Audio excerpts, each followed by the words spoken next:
লোকাৰণ্য হৈ পৰিছে যোৰহাট মৌবন্ধাৰ এৰাতলি পথাৰ।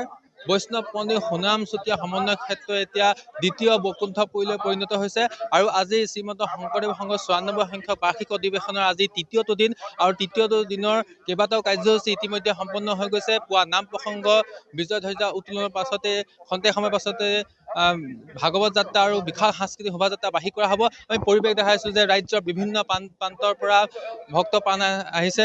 লাখ লাখ ভকত বৈষ্ণৱে ইয়াত ভিৰ কৰা পৰিলক্ষিত হৈছে আৰু নিশ্চিতভাৱে ক'ব লাগিব যে দ্বিতীয় বৈকুণ্ঠপুৰীত পৰিণত হৈছে মৌবন্ধাৰ এৰাতলি পথাৰ। আৰু আমি মন্তব্য লৈ যাম, তাৰ পাকমুহূৰ্তত আমি দৃশ্য দেখুৱাই গৈছোঁ সতীৰ্থই। আমি অকণমান যদি কথা পাতিব সুবিধা হয়, আপোনাৰ ওচৰলৈ আহিছোঁ। ক'ৰ পৰা আহিছে, কেনেকুৱা লাগিছে? হয়, খুব ভালে লাগিছে। আমি মৰিগাঁৱৰ পৰা আহিছোঁ।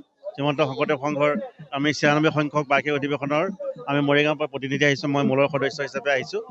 খুব ভাল লাগিছে, খুব সুন্দৰভাৱে অনুষ্ঠানভাগ আয়োজন কৰিছে আৰু এইটো এটা আমাৰ শ্ৰীমন্ত শংকৰদেৱ সংঘৰ এইটো এটা সঁচাকৈ এটা অতুলনীয় আমাৰ কাৰণে এটা আমি সদায় আশাৰে বাট চাই থাকোঁ যে কেতিয়া অধিৱেশন আহে ভকত বৈষ্ণৱসকলক লগ পাবৰ কাৰণে। খুব ভাল লাগিছে আৰু সুন্দৰ পৰিৱেশ। যোৰহাট জিলাৰ আদৰণি সমিতিয়ে যি পৰিৱেশ ইয়াতে তেওঁলোকে নিৰ্মাণ কৰিছে, সঁচাকৈ আমি আনন্দিত হৈছোঁ, ভাল লাগিছে।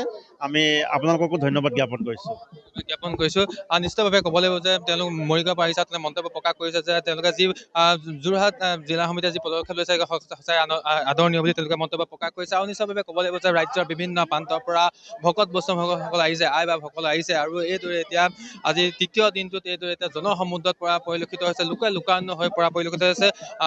মই আপোনাৰ ওচৰলৈ আহিছোঁ। ক'ৰ পৰা আহিছে? শিৱসাগৰ পাই ইয়াৰ খুব ধুনীয়া সুন্দৰ অধিৱেশন হৈছে আৰু ভৱিষ্যতে যাতে ইয়াতকৈ আৰু উন্নত হয় আমি তাক কামনা কৰিছোঁ। আৰু যথেষ্ট ইয়াত ভকত হৈছে, আই বা সমস্ত সমবেত হৈছে, আমি খুব ভাল লাগিছে। হয়, নিশ্চিতভাৱে ক'ব লাগিব খন্তেক সময়ৰ পাছতে কিন্তু ভাগৱত যাত্ৰা আৰু বিশাল সাংস্কৃতিক শোভাযাত্ৰা বাহিৰ কৰা হ'ব। সতীৰ্থ এতিয়া পৰিৱেশটো যদি এবাৰ দেখাবলৈ অনুৰোধ জনাইছোঁ, আমি সমগ্ৰ পৰিৱেশটো আমি টাইমেটৰ দৰ্শকসকলৰ যোৰহাট মৌবন্ধাৰ এৰাতলি পথাৰৰ পৰা ইয়াত দৃশ্যাংশ দেখাইছোঁ। আৰু আমি যদি দেখাবলৈ চেষ্টা কৰোঁ, শ্ৰীমন্ত শংকৰদেৱ সংঘৰ মূল চালিকা শক্তিয়ে হৈছে সেৱা বাহিনী আৰু সেৱা বাহিনীৰ লোকসকলে কিন্তু দিনে ৰাতি কৰি তেওঁলোকে ইয়াত কষ্ট কৰা পৰিলক্ষিত হৈছে। আৰু সেৱা বাহিনীৰ লোকসকলে আমি সেৱা বাহিনী সেৱা সেৱিকাসকলক আমি দেখাইছোঁ যে তেওঁলোকে বিশাল শৃংখল তৈয়াৰ কৰিছে আৰু খন্তেক সময়ৰ পাছতে বিশাল ভাগৱত যাত্ৰা আৰু বিশাল সাংস্কৃতিক শোভাযাত্ৰা বাহিৰ কৰা হ'ব।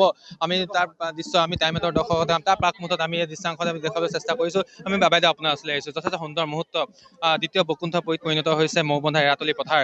অনুভৱটো কেনেকুৱা, কি ক'ব? বহুত ভাল লাগিছে। অনুভৱ মানে ক'ব নোৱাৰে, ভাষা নাই, বহুতেই ভাল লাগে। আহিছে বাইদেউ? আমি পলাশবাৰী জিলা শাখা। হয়, উদযাপন কৰিছোঁ। নিশ্চয়ভাৱে তেওঁলোকে পলাশবাৰীৰ পৰা আহিছিল, তেওঁলোকে মন্তব্য প্ৰকাশ কৰিছে। আৰু নিশ্চয়ভাৱে ক'ব লাগিব এইদৰে এতিয়া লোকাৰণ্য হৈ পৰিছে আৰু দ্বিতীয় বৈকুণ্ঠপুৰীত পৰিণত হৈছে বৈষ্ণৱ পণ্ডিত সোণাৰাম চুতীয়া সমন্বয় ক্ষেত্ৰ।